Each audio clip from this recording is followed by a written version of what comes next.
Aleluya. Qué hermoso es estar en la presencia del Señor. Qué gozo poder estar a sus pies. Aunque lo cantamos simbólicamente, pero le invito a que tome en su casa esos tiempos de estar a los pies del Señor y adorarle cuando nadie le ve, ¿sí? Cuando nadie le escucha, y dígale de su corazón las mejores palabras. Puede tomar su lugar en esta mañana, sean todos muy bienvenidos a la casa del Señor. Saludarles como siempre a los que se integran por primera vez a estos cultos presenciales, a nuestro hermano Raúl, quien hace tanto que no lo veíamos. ¿Cómo está mi hermano? Gusto de verle. Y los demás ya estamos ya viniendo por inscripción, ya creo que quedan muy poquitos que nunca han venido, pero como están tomando los cursos de la mañana a veces se les complica, pero qué bueno que podemos estar juntos en esta mañana. Así que le animo a los que nos están viendo ahí a través de internet que se puedan inscribir a través de sus grupos, nos escriben para poder estar cada domingo y no cancelar su cita, ¿sí? No cancele su cita porque si no deja a otros hermanos sin poder venir. Amén. Así que les animamos a los que a lo mejor por primera vez nos están viendo y nunca han asistido a un culto presencial. Bueno, queremos animarles a que lo puedan hacer. Así que si ya su corazón está listo, está preparado, dispuesto, que nada lo distraiga, vamos a recibir a nuestro pastor en esta mañana, que él se ha preparado como siempre para traernos una palabra. Así que el Señor le bendiga, pastor, en esta mañana. Un aplauso de bienvenida.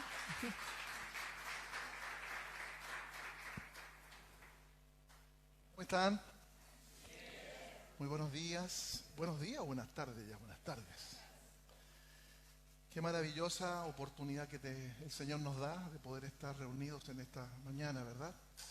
Adorando al Señor. Qué hermoso estar en la congregación de los santos. En la congregación de los santos siempre hay plenitud, hay una palabra, la gracia de Dios se desata sobre nuestra vida. ¿Cuántos vienen expectantes de recibir una palabra que les direccione durante el tiempo que viene? A lo mejor lo que voy a compartir con ustedes en esta mañana, usted ya lo ha escuchado muchas veces, pero la palabra es una fuente inagotable de sabiduría, de recursos. Por lo tanto, siempre que sacamos algo, queda mucho más todavía por extraer. Así que creo que lo que vamos a servirnos hoy, creo que va a ser de mucha bendición para cada uno. Le pido al Señor que me guíe, que me acompañe, que dirija mis palabras y que usted pueda ser un buen oidor de la palabra. Vamos a orar. Padre, estamos delante de tu presencia en esta tarde ya, Señor, este mediodía, expectantes de recibir lo que tú tienes para nosotros. Quiero pedirte, Señor, que nos hables directamente a nuestro corazón. Hemos venido aquí, Señor, a nutrirnos de ti. Hemos venido, Señor, a ser direccionados en sabiduría para vivir la vida que nos resta por vivir. Gracias, Señor, por la vida que nos das y especialmente por la vida en abundancia que Cristo vino a darnos. Manifiesta tu gracia, tu gloria en este lugar y que cada uno de mis hermanos salgan de este lugar entusiasmados, con expectativas, con nuevas esperanzas, Señor, con nuevas proyecciones, con nuevas determinaciones en su corazón para hacer tu voluntad, la cual es buena, perfecta y agradable. Gracias, Señor, por esta audiencia también que tenemos. Te pedimos que bendigas a cada uno de nuestros hermanos que están viéndonos en esta mañana, que preparen también su corazón para ser impartidos, Señor, por tu Espíritu. Gracias, Señor. Llega hasta allá, así como estás con nosotros en este lugar. Muchas gracias por la comunión que podemos experimentar en el Espíritu. Te damos toda la gloria y ponemos nuestros oídos abiertos para escuchar lo que tú tienes para nosotros. En el nombre de Jesús, amén. Muy bien, mis amados, en esta mañana quiero compartir con ustedes una palabra que espero que les impulse a un gran avivamiento. ¿Qué le parece eso? Un gran avivamiento a través de la adoración personal, reconociendo lo que hemos recibido de parte de Dios. Pienso que nadie que valore lo que ha recibido de Dios puede quedar indiferente a adorar a Dios. Hoy día quiero tocar algunos aspectos acerca de la maravillosa gracia de Dios. Diga conmigo, la gracia de Dios. Mire, si hay una palabra que a mí me conmueve en lo más profundo de mi corazón, es saber que la gracia, importante entender lo que es la gracia, está dispuesta para hombres y para mujeres que no califican para recibir a Dios. Yo mismo me considero un fruto de la gracia. Por lo tanto, si usted no califica para recibir a Dios, si sus méritos lo hacen indigno tal vez de Dios, entonces usted califica para recibir la gracia de Dios. Parece como un trabalengua, ¿verdad? Pero no es así. Si usted no califica para recibir a Dios porque sus méritos no lo hacen calificar, entonces usted califica para recibir la gracia de Dios. Vamos a ir al libro de Efesios, que esta palabra es una palabra elocuente con respecto a la gracia. Dice el libro de Efesios en el capítulo 2 y en el versículo 8, dice, por gracia, porque por gracia sois salvos por medio de la fe, y esto no de vosotros, sino es don de Dios, no por obras, para que nadie se gloríe. Lo primero que debemos recordar es que la gracia de Dios es el favor no merecido de Dios, que tenemos de Dios. Quiero hacer una pregunta. ¿Cuántos salvos hay aquí? Lo voy a preguntar de nuevo. ¿Cuántos salvos hay aquí? Muy bien. Ahora le hago otra pregunta. ¿Qué hizo usted para recibir la salvación y la vida eterna? Nada, ¿verdad? No hicimos absolutamente nada. Lo único que se necesitó fue fe. Y le digo una cosa, ni esa fe fue suya. Porque aún esa fe, Dios se la dio. ¿Qué les parece? Maravilloso, ¿verdad? Por lo tanto, tenemos mucho que agradecerle a Dios. Mire, le digo algo. Quienes conocen los beneficios de la salvación, los beneficios que recibieron en este paquete completo llamado la salvación, y por otra parte también conocen de lo que se están librando los elegidos para salvación y vida eterna, no podemos hacer otra cosa más que vivir para agradar y servir a quien nos llamó y a quien nos libró. ¿De qué fuimos salvos?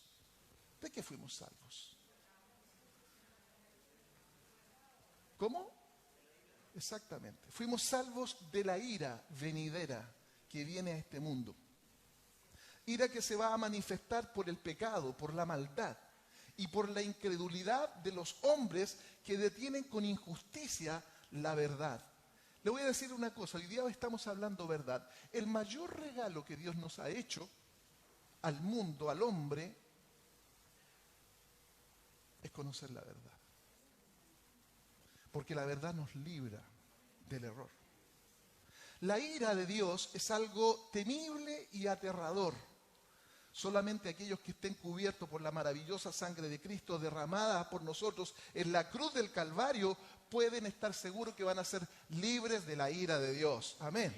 Nunca la ira de Dios caerá sobre un escogido, sobre un elegido, sobre uno que es salvo para salvación y vida eterna.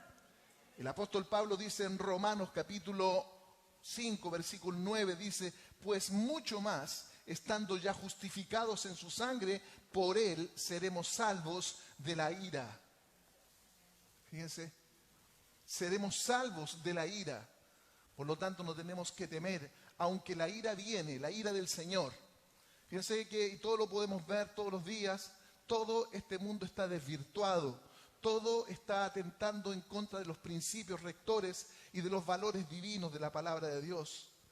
Hay leyes y principios divinos que cuando son violados es cuestión solamente de tiempo para recibir el fruto del extravío.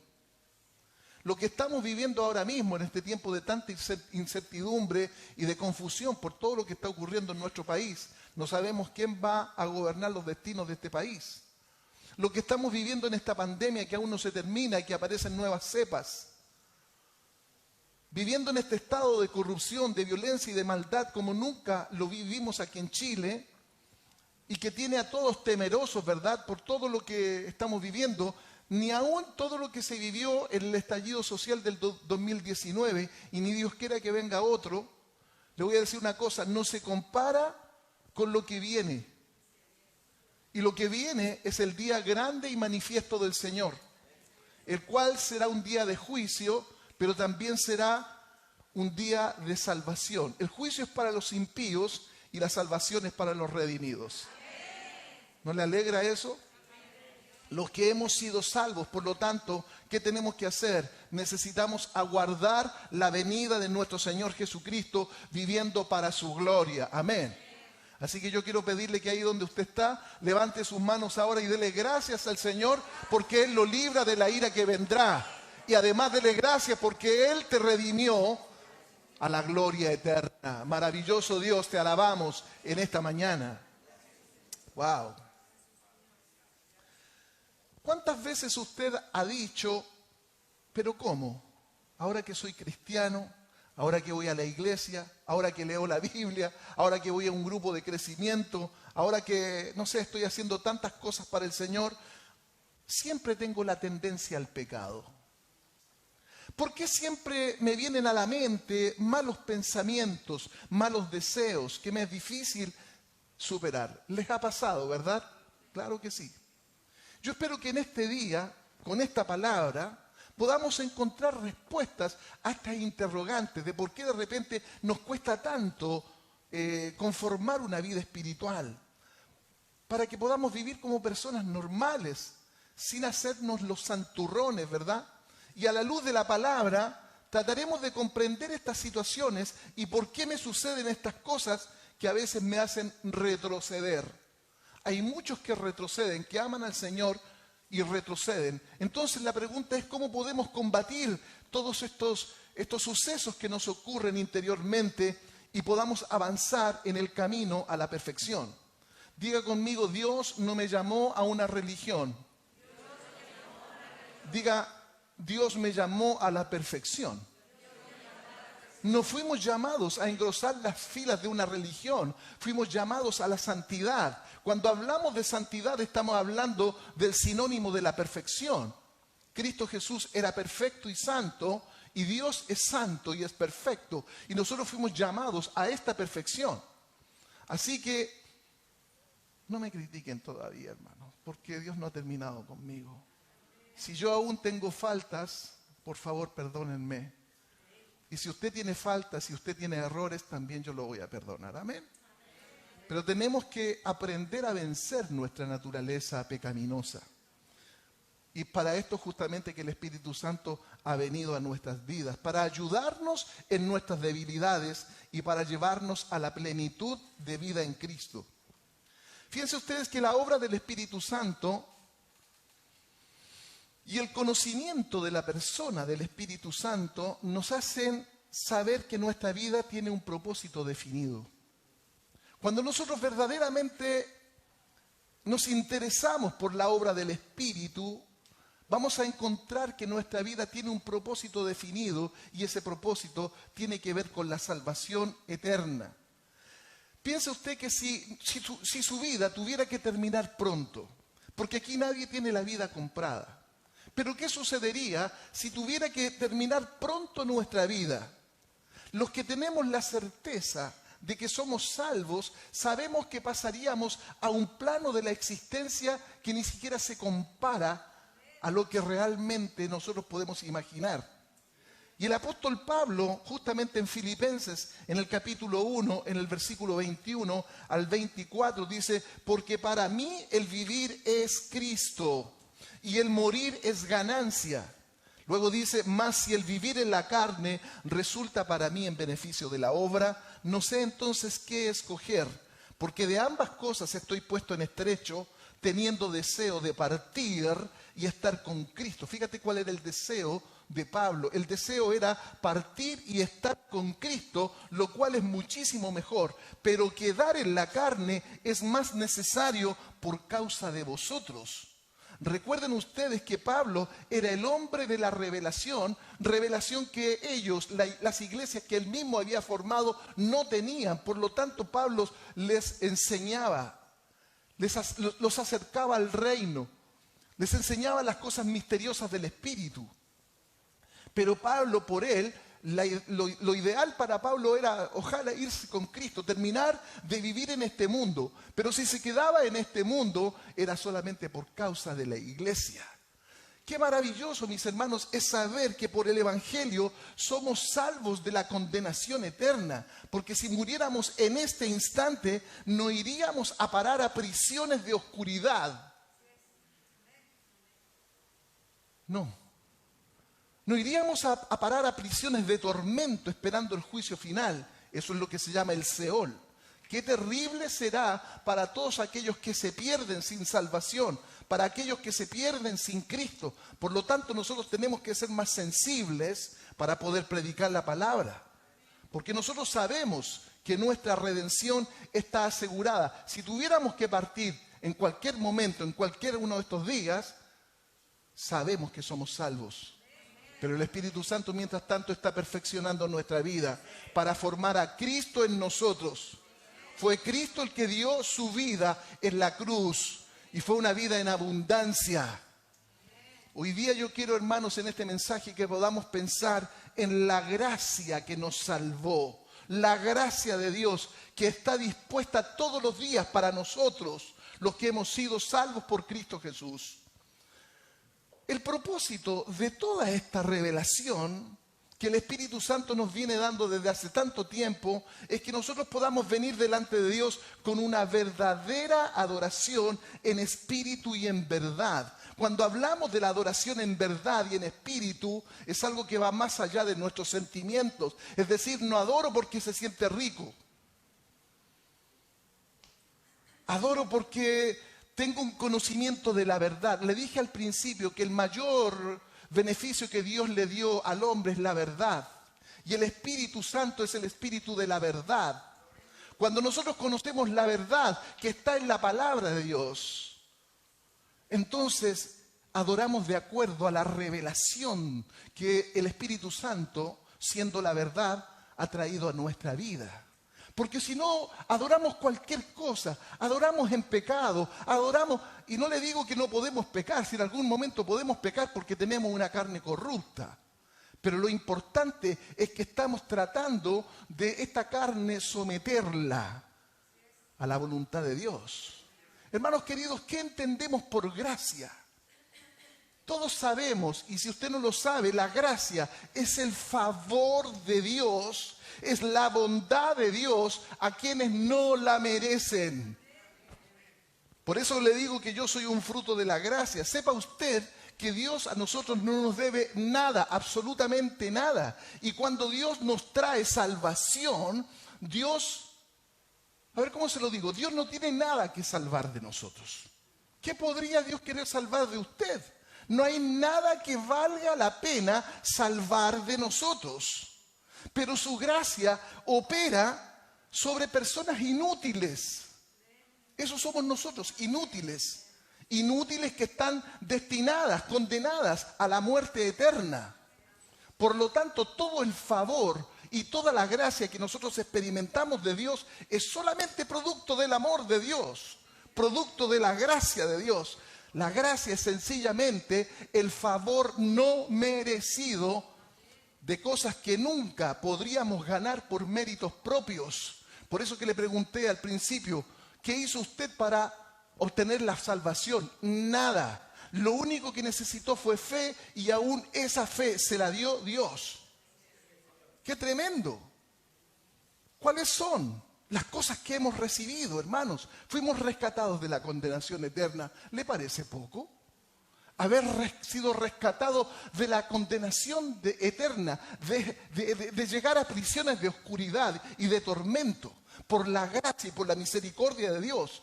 Pero la gracia es lo que recibimos más allá de la misericordia, porque necesitamos aprender a diferenciar lo que es una cosa y la otra. Quiero que entendamos la diferencia entre misericordia y gracia. La misericordia de Dios es no recibir el castigo que merecen nuestros pecados. Pero la gracia de Dios es que Dios nos bendiga aún sin merecerlo. Para que le quede más claro, La misericordia es perdonar a un hijo porque se portó muy mal y no castigarlo. Pero usted está ahí, molesto, se portó mal, pero no lo castiga.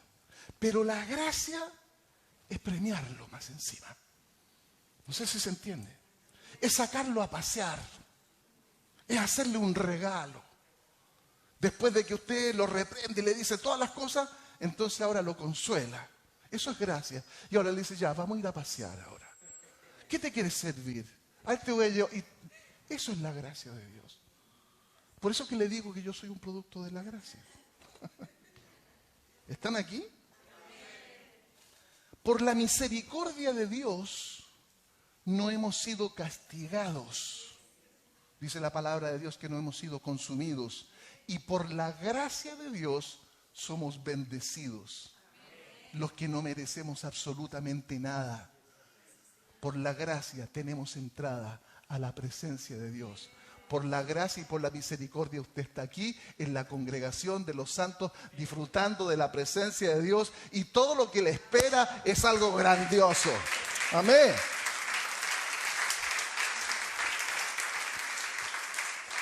Mire, le voy a decir algo. Cuando un cristiano reconoce que el Espíritu Santo opera en el reino de la gracia, diga conmigo el reino de la gracia. Y por favor, quiero pedirle que se familiarice con esta palabra. El reino de la gracia. Cuando un cristiano reconoce que el Espíritu Santo opera en el reino de la gracia, entonces vivirá con una mayor devoción. Cuando usted entiende todo esto que le estoy explicando y usted realmente lo vive y lo siente, entonces usted no puede quedar indiferente a la adoración. Entonces ama a Cristo con toda su alma. ¿Por qué? Porque usted entiende la gloriosa redención que recibió. Fue la obra, escuche esto por favor, y le pido al Espíritu Santo que abra los ojos del entendimiento de todos para que podamos disfrutar lo que Dios tiene para nuestra vida. Entienda esto, fue la obra de la redención que Cristo ejecutó en la cruz del Calvario, la que abrió la puerta de la gracia. Fue por gracia, fue por el sacrificio de Cristo que el Padre abrió la gracia a nuestro favor, dándonos la posibilidad de la reivindicación y de la vida eterna, de la entrada a la vida eterna. Cuando hablamos de la obra del Espíritu Santo, su obra es tan grande que abarca todas las cosas que existen en el universo. Porque lamentablemente en muchos círculos evangélicos y sobre todo círculos pentecostales se ha creído que la obra del Espíritu Santo es hacerlo tiritar a usted.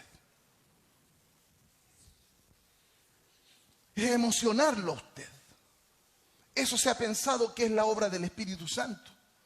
Y usted tiene que saber que la obra del Espíritu Santo abarca todas las cosas que existen en el universo.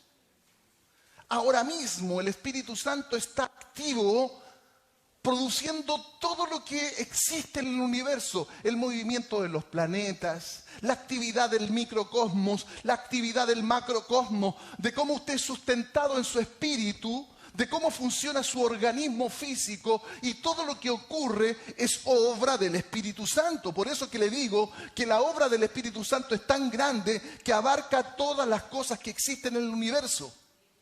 El Espíritu Santo no viene a nosotros porque le llamemos insistentemente, Espíritu Santo, ven. Hemos cantado mal, hemos aprendido mal, ven Espíritu Santo, y lo llamamos insistentemente. Le digo una cosa, el Espíritu ya está aún. Si no lo llamamos, Él está presente. Necesitamos entender lo que es la obra del Espíritu. Todo depende de nuestra fe. ¿Cuántos creen que Él está aquí en esta mañana?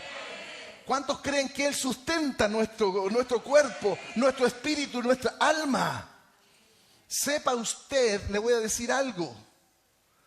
En la naturaleza de la tierra y el universo, la misión del Espíritu Santo es crear.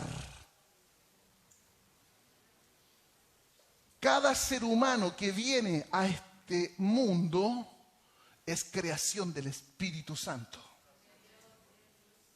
Cada cosa, cada célula, cada organismo vivo que se manifiesta al universo es creación del Espíritu. Cada nueva estrella que nace es la manifestación y la obra del Espíritu, porque la misión del Espíritu en la tierra y el universo es crear todas las cosas, incluido al hombre.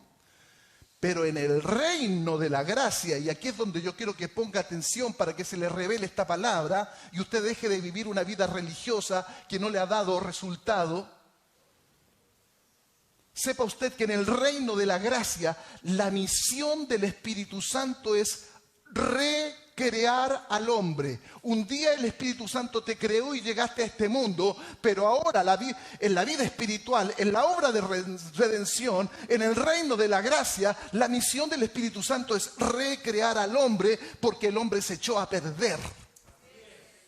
El hombre fue creado a la imagen y a la semejanza de Dios, pero en el momento que el hombre pecó, fue destituido de la gloria de Dios y con esto contaminó a toda la raza humana que vendría después de ellos. Sin embargo, por la gracia de Dios al hombre, el hombre tiene la oportunidad de ser reivindicado a la gloria eterna. Tenemos la oportunidad maravillosa de ser recuperados y para eso existe la iglesia. ¿Recuperados a qué, hermanos míos?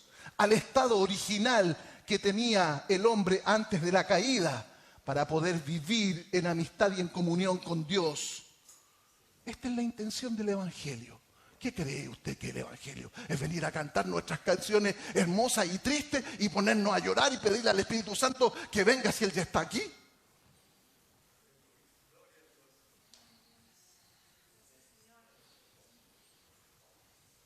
Es la recuperación. El día de hoy, cuando veo tantas enemistades, tanta turbación, tanta confusión entre los creyentes, me doy cuenta que no saben nada. Todos peleándose en las redes sociales y todos religiosamente tratando de ganar una pelea. Esta es la razón verdadera por qué se hace iglesia. Para recuperar al hombre, para recrear al hombre, para perfeccionar al hombre, para ponerlo en amistad con Dios. Sepa usted la condición para que el hombre recupere su condición original y viva para siempre es solamente a través de la redención. Redención que obtenemos por los méritos de nuestro Señor Jesucristo. Esto es lo que hace la gracia de Dios. Recrear al hombre, hacerlo nueva criatura. Lo leemos de nuevo, lo que leímos al principio. Efesios capítulo 2, versículo 8. Ahora entiéndalo así. Porque por gracia sois salvos. Por medio de la fe que ni siquiera usted tuvo. Y esta fe no de vosotros, sino es don de Dios. No por obras, para que nadie se gloríe. Le vuelvo a repetir que la gracia de Dios es el favor inmerecido que recibimos por Cristo Jesús.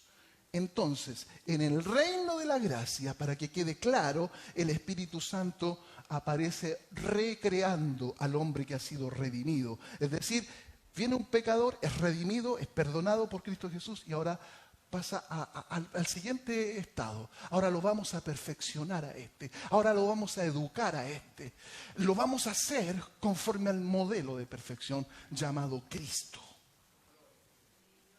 Nuestra vieja naturaleza, esa naturaleza que heredamos de Adán, tiene que ser transformada. Hay que entender algo, hermanos, completamente. Y esto es que el Espíritu Santo, cuando recrea al hombre redimido, no crea algo completamente nuevo. A usted no le recrean el nuevo cuerpo, el cuerpo. Usted sigue con el mismo cuerpo. O sea, yo podría mirarlo y no sé si usted es salvo o no es salvo. Nuestra vieja naturaleza, esa que heredamos de Adán, sigue siendo la misma de siempre. Sigue siendo una naturaleza destituida de su condición original y divina. Debemos pensar que lo que obtenemos es una nueva vida en una vieja naturaleza. Esta vieja naturaleza seguirá siendo vieja naturaleza y se irá desgastando. Seguirá siendo una naturaleza inclinada a los deseos, a las pasiones, a los pecados. Es por esta razón que el apóstol Pablo, para aclarar esta situación, Pablo escribe en Romanos capítulo 7, versículo 24, dice: miserable de mí, ¿quién me librará de este cuerpo de muerte? Observe usted que el hombre de la revelación, el apóstol ungido de Dios, imitador de Cristo, está reconociendo su vieja naturaleza. Hay algo nuevo dentro de esta vieja naturaleza, pero la vieja naturaleza siempre lo quiere llevar al pecado. Y es por eso que dice: miserable de mí, ¿quién me librará de este cuerpo de muerte? Pero luego el Espíritu Santo que está en su interior lo hace reaccionar y él termina diciendo: gracias doy a Dios por Jesucristo, Señor nuestro. Así que yo mismo con la mente sirvo a la ley de Dios, mas con la carne a la ley del pecado. Entonces no se preocupe tanto cuando usted comete un error, cuando usted comete una falta, cuando usted cometió un pecado, que eso no lo deprima. Y es aquí justamente, mis hermanos, es donde necesitamos la obra del Espíritu Santo para combatir la vieja naturaleza que siempre intentará arrastrarnos al pecado de Adán. Sepa una cosa usted, que el pecado de Adán destruyó la naturaleza divina de nuestro ser. ¡Qué tremendo! Entonces, ¿qué es lo que la gracia hace en nuestra vida? La gracia de Dios nos justifica delante de Dios, y es muy necesario que usted comprenda la diferencia. Usted ya sabe que la justificación es el premio que usted recibe, sencillamente por haber sido elegido para salvación y vida eterna. En vez de recibir el castigo, somos justificados de nuestro pecado para presentarnos delante de Dios sin mancha. ¿No les parece un acto maravilloso de amor divino? Entonces, ¿qué es lo que hace la gracia? ¿Qué hace la gracia? Lo que la gracia hace es crear una nueva vida en una vieja naturaleza. En otras palabras, la gracia no restaura lo que el pecado destruyó. ¿Qué fue lo que destruyó el pecado? Porque si la gracia restaurara lo que el pecado destruyó, seríamos igual que Adán cuando vivía él en el paraíso. ¿Qué fue lo que destruyó el pecado? ¿Sabe usted lo que destruyó el pecado? El pecado destruyó la perfección de Adán. Eso fue lo que destruyó el pecado. Adán en el Edén era perfecto, sin tacha, sin ningún problema, con una relación impecable delante de Dios. Adán era recto. Dios se paseaba por el huerto y conversaba como amigo con Adán, porque estaban en igualdad de condiciones. Dios es justo y recto, y Adán era recto y justo. Vivía en un estado de permanente rectitud. Rectitud sí, que en cualquier momento podía perder si tan solo comía del fruto prohibido. Y con ello arriesgaba la vida eterna. Es decir, la vida eterna para Adán dependía de su rectitud frente a Dios. ¿Se imaginan ustedes si hoy día fuera igual para nosotros? ¿Se imaginan ustedes hoy, para que usted entienda la dimensión de esto, se imaginan que nuestra salvación dependiera de nuestra rectitud?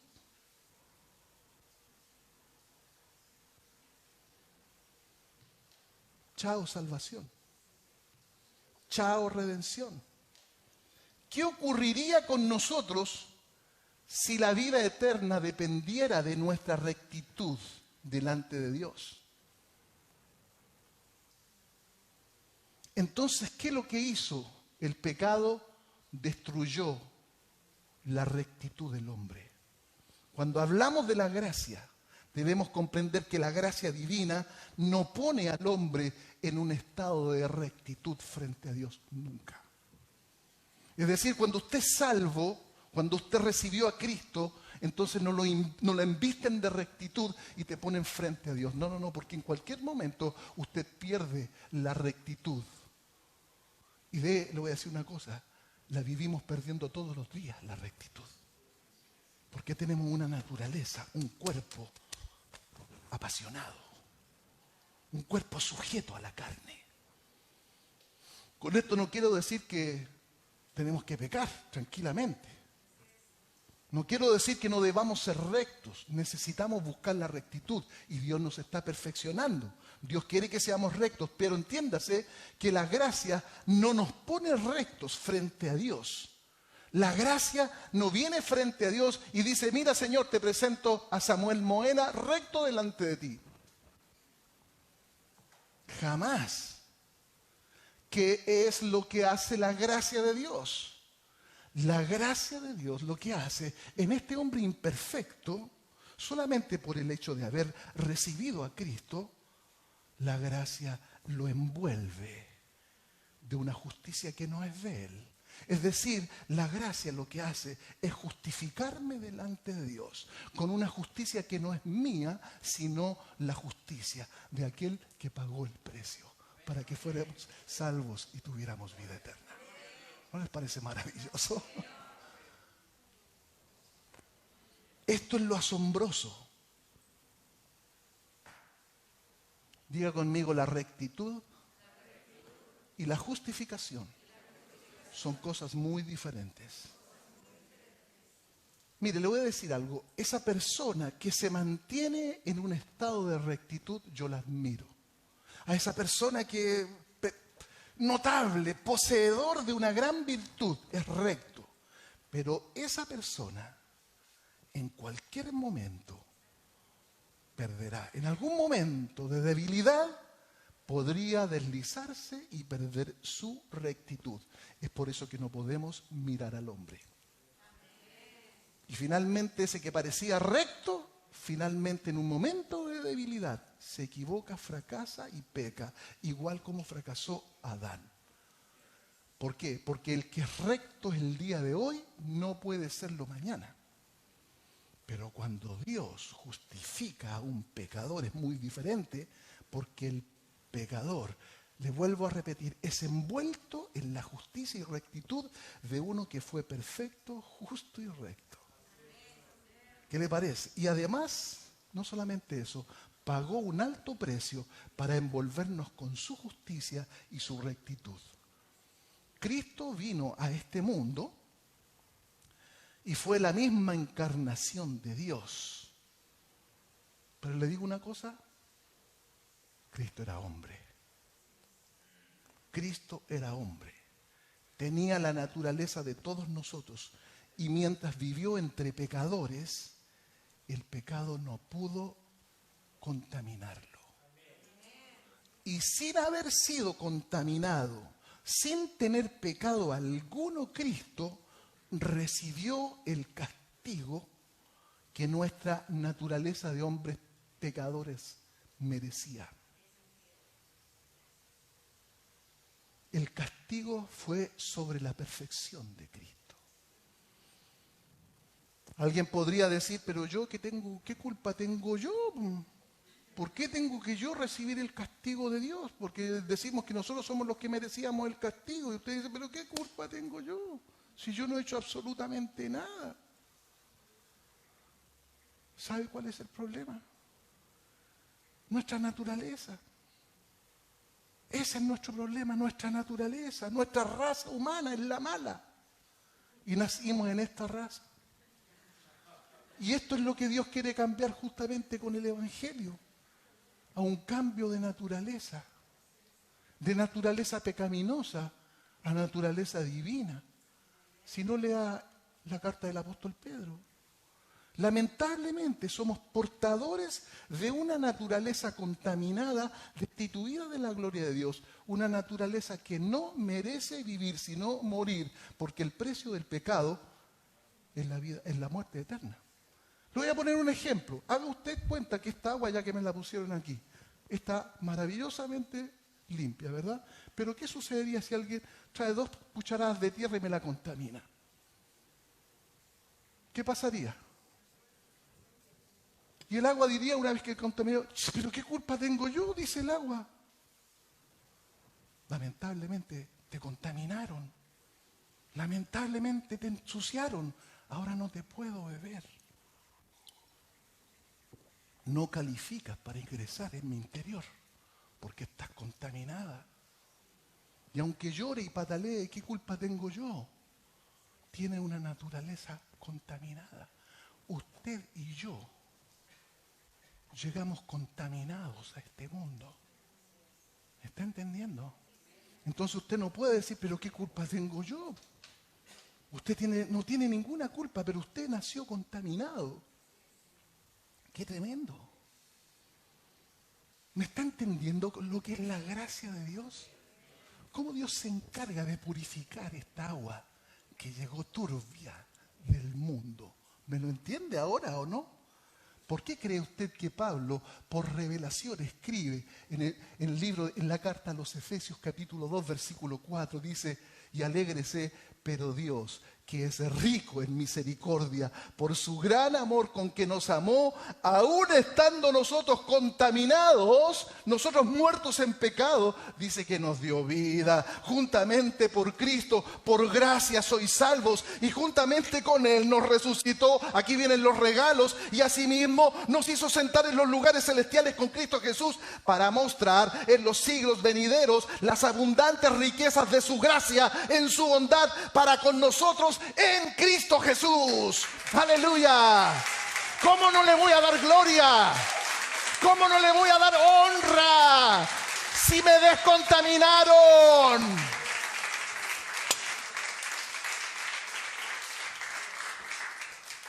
Eso es el Evangelio. Pero cuando al Evangelio llegan contaminados y no se purifican, y hacen cualquier cosa, cantan sus cánticos, hacen lo que sea, y aprenden toda la religión, todo lo que está establecido, se limpian. ¿De qué te sirvió el Evangelio? Tienen solamente una religión muerta que no sirve para nada. ¿Cómo entendemos esto, hermanos? La justicia de Cristo. Recuerde que estamos envueltos, eso se llama justificación. Es la justicia de uno perfecto, recto y justo. La justicia de Cristo envuelve nuestro ser.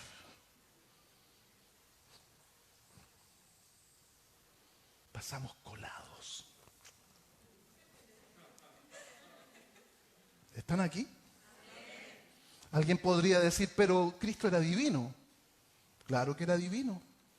Y era divino porque venía de Dios. Pero nosotros en Adán también en un momento fuimos divinos y pecamos. Cristo con toda su divinidad podría haber fallado. Podría Cristo haber pecado, pero no lo hizo. Cristo vino a este mundo como hombre, no como Dios. ¿A Cristo usted cree que no le dolieron los clavos? ¿Usted cree que Cristo no tuvo hambre? ¿Que no tuvo frío? ¿Que no tuvo sed? Claro que sí. ¿Y cómo fue la rectitud de Cristo? ¿Cómo fue? La rectitud, claro que sí, pero la rectitud de Cristo fue puesta a prueba. La rectitud de Adán en el Edén fue puesta a prueba y él falló. Dejó de ser recto en un momento. Pero la rectitud de Cristo fue puesta a prueba, incluso por el fuego destructor del pecado, de la ira de Dios, manifestada en la cruz del Calvario. ¿Por qué cree usted que Cristo en un momento dijo, Padre, ¿por qué me has abandonado? Porque sintió realmente la separación de Dios. Tenía que sentir lo que nosotros somos separados delante de Dios. Cristo lo tenía que sentir con el peso de la cruz, con el peso de los clavos, con el peso de la vergüenza. Por eso que Cristo llegó a pensar que el Padre lo había abandonado. ¿Por qué? Porque fue tal el peso del castigo que él sufrió que pudo haber renunciado. Sin embargo, no lo hizo porque tenía muy claro que el precio de nuestra reivindicación era su sufrimiento y su muerte. Diga conmigo, eso se llama gracia. ¿Y usted va a vivir como un religioso?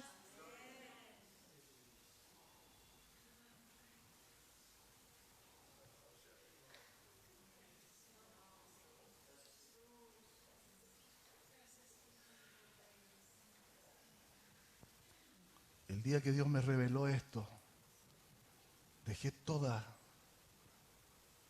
la tontera, diría un amigo mío.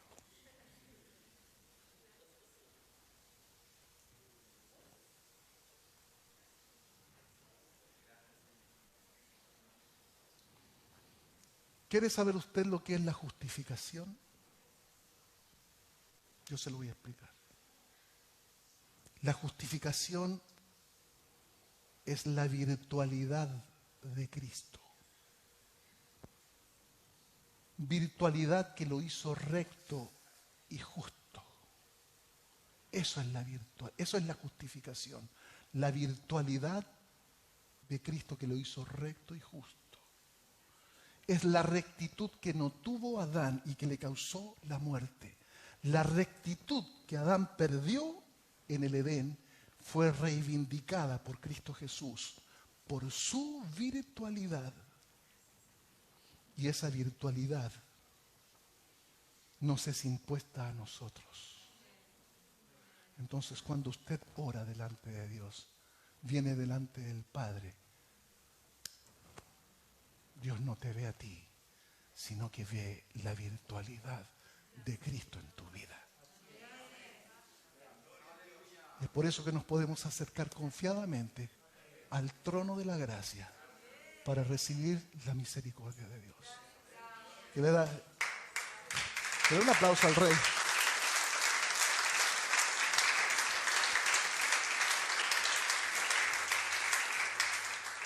Mire, yo le digo una cosa, cuando yo estudio estas cosas y las comprendo, me quebranto al punto de las lágrimas que puedo ver en algunos de ustedes en esta mañana. Yo sé que cada uno de ustedes lo está sintiendo. Porque no podemos venir delante de la presencia. Realmente el que ha sido redimido, estoy hablando de los redimidos, no estoy hablando de los religiosos. Del verdadero que entiende lo que es la salvación. Y que peca, y que fracasa de repente, pero que entiende qué abogado tenemos para con Dios, a Cristo el justo. Es cuestión de venir y quebrantarse delante de Dios y solamente vivir agradecido, sin decir palabra alguna. Mire, por una parte, tenemos la rectitud de Adán, que solamente le duró hasta el momento en que pecó y fue destituido de la gloria de Dios. Y por otro lado tenemos la rectitud de Cristo que le acompañó hasta dar su vida en la cruz del Calvario. Pero hay algo que es mucho más significativo. ¿Cuál es el estado de un hombre que ha sido redimido? ¿En qué situación se encuentra un hombre, es decir, usted y yo, que hemos recibido la gracia del perdón? Cuando un impío es redimido por la obra de Cristo, el nuevo estado de esta persona, al ser justificada por la gracia de Dios, no tiene nada que ver con el estado de rectitud que tenía Adán antes de la caída. No sé si se explica esto. Se lo digo de otra manera. La condición de la persona redimida delante de Dios ahora pasa a ser la condición de Cristo. Es por eso que Dios está formando en cada uno de nosotros un nuevo Cristo. Y si usted todavía no lo ha entendido esto, necesita entenderlo y dejar todo lo que le dañó, lo que no entendió, para empezar a vivir una vida nueva. Estamos transformándonos. Dios está formando un carácter en nuestra vida. El estado de un hombre redimido delante de Dios es un estado de permanente justificación. Eso es la gracia. Porque si nosotros, ayer pequé, ayer me equivoqué, ayer mentí, ayer robé, ayer hice lo que no correspondía, chao. Pero como vivimos en un permanente estado de justificación, donde estamos rodeados por la justicia de Cristo, aunque nos deslicemos, hermanos amados, aunque volvamos a cometer actos de impiedad o pecados por nuestra naturaleza miserable, como decía Pablo, el Espíritu Santo, ¿qué hace? No te deja huérfano. ¿Qué es lo que hace? Ok, pecas, pero después que pecas, el Espíritu Santo, como está dentro de ti, viene a redarguirte hasta que te quebrantes y hasta que te arrepientas, para que vuelvas a vivir en el estado de justificación.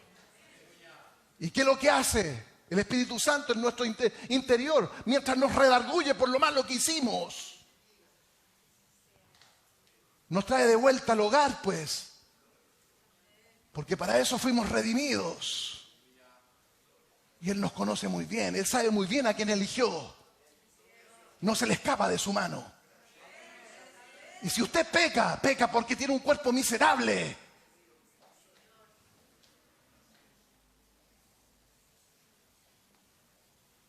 Cuando yo entendí esto, porque muchas veces cuando una persona peca, dice, no voy más a la iglesia. ¿Yo qué tengo que hacer en la iglesia?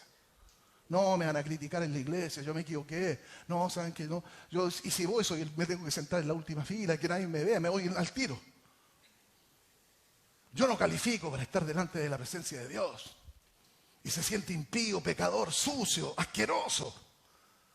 Porque no entiende lo que es la justificación. Y de repente llora y llora. En remordimiento, por amargura, hermanos.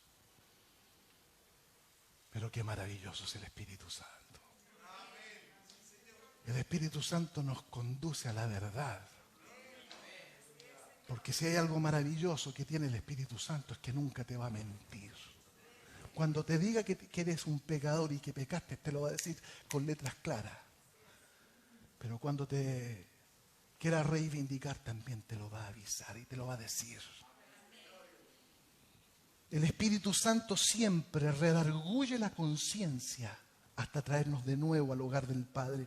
Y esto lo garantizan las Sagradas Escrituras. En Primera de Pedro, capítulo 2, versos 1 y 2, dice, hijitos míos, yo también pequé, dice Pedro. ¿Ustedes creen que yo no la hice? Yo lo negué 3 veces. 3 veces. ¿No saben ustedes lo que me dolió? Me dolió. La primera vez que lo negué al Señor, ya tendría que haber sido destituido al infierno. Lo negué la segunda vez, lo negué la tercera vez. ¿Y saben lo que Él hizo? Él me perdonó. Él me reivindicó. Y más encima, me preguntó si lo amaba. Y cuando yo no le podía responder esa pregunta, y me puse muy triste, Él me dio una orden. Apacienta mis ovejas. Eso se llama gracia. Eso se llama perdón. Y con toda la experiencia del hombre maduro, Pedro, ahora le escribe a los inmaduros, a los que estamos siendo perfeccionados, a los que estamos entendiendo la permanente justificación que hay sobre nuestra vida. Nos dice, hijitos míos, estas cosas les escribo para que no pequen. Y si alguno hubiere pecado, porque es posible por la naturaleza humana, abogado tenemos para con el Padre, a Jesucristo el justo. Y Él, Cristo, es la propiciación por nuestros pecados. Y no solamente por los nuestros, sino también por todos los de todo el mundo, incluido Iglesia Mía. ¿No le dan gloria al Señor por esta razón? ¡Aleluya! Más fuerte ese aplauso. ¡Aleluya! Maravilloso Rey de Gloria. ¡Wow! ¿Qué pasaría si usted se muriera el día de hoy? Directo al corazón del Padre. Hermanos míos, el cristiano desde el momento en que fue redimido, ¿qué cree usted? Se ha convertido en templo del Dios vivo. Por lo tanto, en tu interior, tu espíritu siempre clamará con gemidos indecibles por la presencia y por la comunión con Dios. Cuando usted se equivoca, cuando usted peca, a usted le duele. Le duele. Las veces que yo he pecado, usted no sabe cómo me ha dolido, porque he ofendido el corazón del Padre y he tenido que llorar amargamente. Esa es la obra del Espíritu. El Espíritu es el que hace que te duela cuando pecas, porque ese no es tu reino. Al comienzo, mis hermanos, les dije que la obra del Espíritu Santo tiene que ver con la recreación del hombre redimido. La obra de recreación consta de dos partes. Entienda muy bien esta parte. Número uno, lo primero que hace la obra de recreación del Espíritu Santo en los redimidos son tres cosas definidas. Lamentablemente no las tengo escritas, pero trate de entenderlas. Y si no, vaya al grupo de crecimiento porque ahí se las van a dar el jueves o el miércoles. Número uno, lo primero que hace es eliminar la corrupción del hombre. Usted ya no se tiene que sentir más que es un ser corrupto.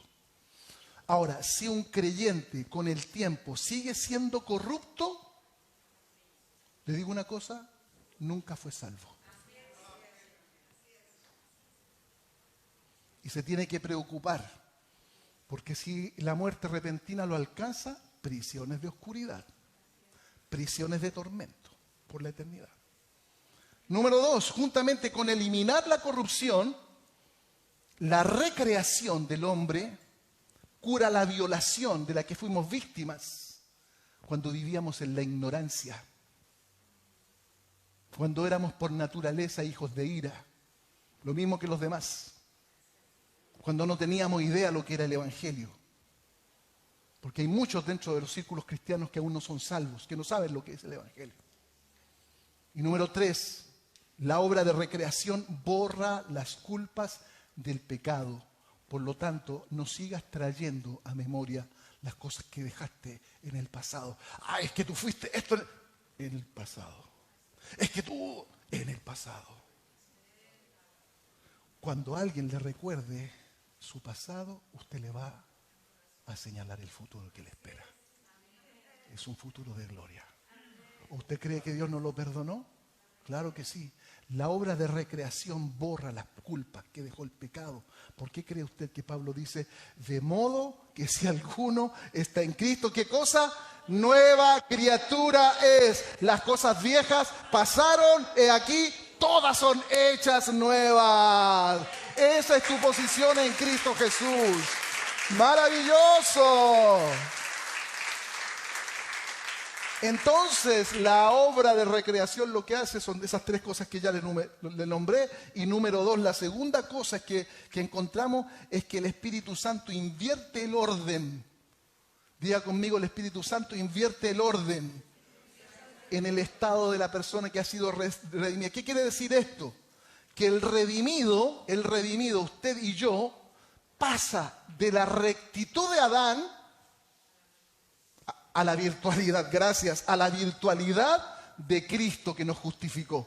¿Qué prefiere usted, vivir en la rectitud o en la virtualidad de Cristo, viviendo justificado en un estado permanente toda su vida?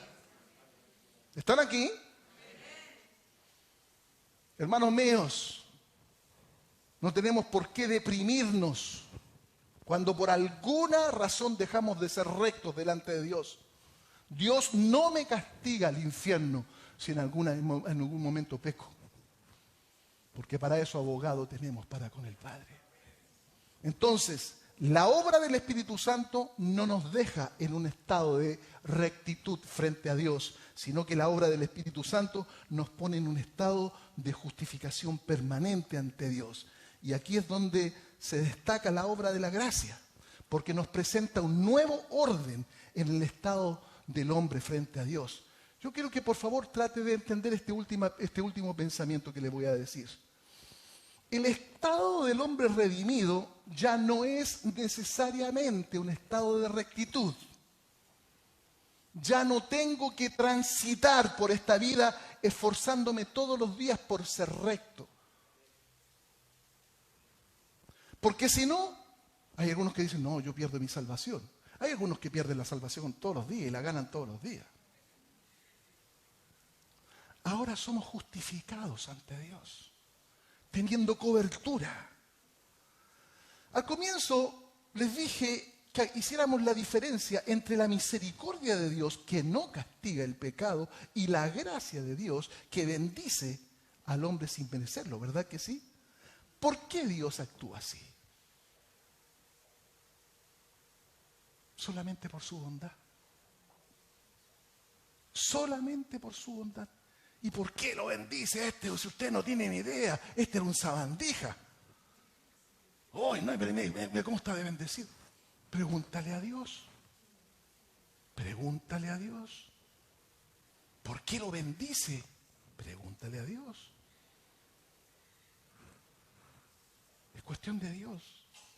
Qué maravilloso, mis hermanos, es saber que la obra de recreación que realiza el Espíritu Santo tiene la particularidad de poner al hombre redimido al final del camino. Es decir, usted no tiene que transitar todo el camino para llegar a la perfección. ¿Por qué razón? Sencillamente porque hubo uno que lo transitó. Y aún así, si usted tuviera que transitar el camino hacia la perfección para llegar al corazón de Dios, usted fracasaría. Porque ninguno de nosotros podemos ser perfectos con esta naturaleza humana que tenemos. Por lo tanto, la obra de gracia, ¿qué es lo que hace? Te toma, te salva, te redime, te recrea y en esa recreación te pone al final del camino, donde llegas. Y no tienes que recorrer el camino que comienza en el corazón del hombre y llega al corazón del Padre. Inmediatamente estoy en el Padre. ¿Pueden captar este pensamiento? Yo creo que en esta mañana, con todas estas ideas, puedas cambiar tu concepto del Evangelio. Los redimidos no necesitamos recorrer un camino. Cristo tomó nuestro lugar y finalmente nos llevó a la unión perfecta con el Padre. ¿De qué camino estamos hablando? Del camino de corazones corrompidos por el pecado hasta el centro del corazón amante de Dios. Me emociona decirles esto, hermanos queridos. ¿Cuál es la obra del Espíritu Santo? La obra del Espíritu Santo es reivindicar nuestro corazón y ponerlo en comunión con Dios. Esto es la gracia. Por eso que le dije al principio, usted analícese en esta mañana. Le dije que yo soy un fruto de la gracia. Yo por méritos personales no tengo ningún mérito. No califico delante de Dios. Y por eso que le dije, si usted no califica para recibir a Dios, por su vida personal, por los pecados que cometió, entonces califica para recibir la gracia de Dios.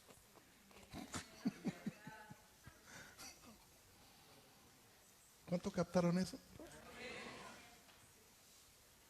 Soy un producto de la gracia, somos un fruto de la gracia. Pero los frutos de la gracia, ¿cuántos frutos de la gracia hay aquí? Tenemos que esforzarnos todos los días por estar más cerca de Dios. Levántese temprano y ore. Tenga tiempos de meditación profunda. ¿En quién es Dios? Deleítese en la presencia de Dios. Sienta la comunión en el Espíritu. El apóstol Pablo dice, estando persuadido de esto. ¿De qué cosa? De que el que comenzó, ¿qué va a pasar? El que comenzó en nosotros la buena obra, será fiel hasta completarla. ¿Hasta cuándo? Hasta el día de Jesucristo, hasta el día que Cristo lo venga a buscar y lo lleve y lo saque de este mundo para que viva por la eternidad. ¡Aleluya!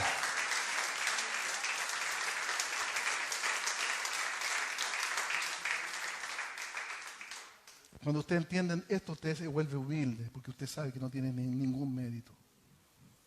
No, usted inclina la cabeza. ¿Cuántos sienten que Dios está trabajando en su interior? Qué maravilloso, hermano. No ponga la confianza en ningún candidato. Vote a conciencia, sí. Pero no ponga la confianza en un hombre, porque es maldito el hombre que confía en otro hombre. Pero no sea cómplice de la violación de principios rectores. Amén. Eso se lo puedo decir. Lo único que Dios quiere es que tengamos una estrecha relación con Él. ¿Les parece si oramos? Y le damos gracias al Señor.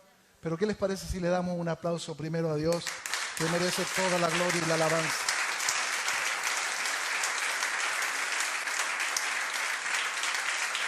Eso es, fuerte, fuerte ese aplauso. Eso es para la gloria de Dios. Aleluya. Gloria a Dios.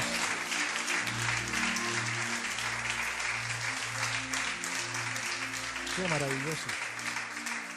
Wow. Se siente en el cuerpito, ¿no? Panchito, ¿por qué no vienes aquí adelante? Señor, queremos darte gracias en este día por tu maravillosa palabra. Gracias, Señor, porque estamos siendo expuestos a la verdad. Y el que recibe la verdad adquiere libertad, adquiere plenitud.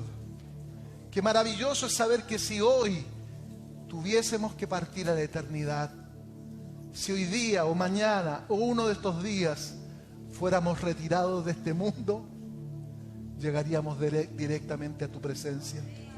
Y es por eso que Pablo dice: yo quisiera estar con Cristo. Es mucho mejor estar con Cristo. Quisiera partir y dejar este mundo y estar con Cristo, lo cual es mucho mejor. Pero si me quedo, solamente lo hago por amor a la iglesia. Pero para mí, el vivir es Cristo y el morir es ganancia. Gracias, Señor, te damos en esta mañana gloriosa, en este día, Señor, que te hemos adorado, que te hemos dado gloria. Aquí estamos, Señor, perdónanos, Señor, nuestras torpezas, perdónanos nuestra religiosidad, Padre, y llévanos directamente a tu corazón para poder disfrutarte. Maravilloso Dios, gracias por la obra de reivindicación, gracias por la justificación que operó en nuestras vidas, gracias por esta justificación permanente que me pone en rectitud delante de ti. Y esto no es mío, sino que es tuyo, es de Cristo Jesús. A ti sea toda la gloria y toda la honra en el nombre de Jesús. Amén y amén.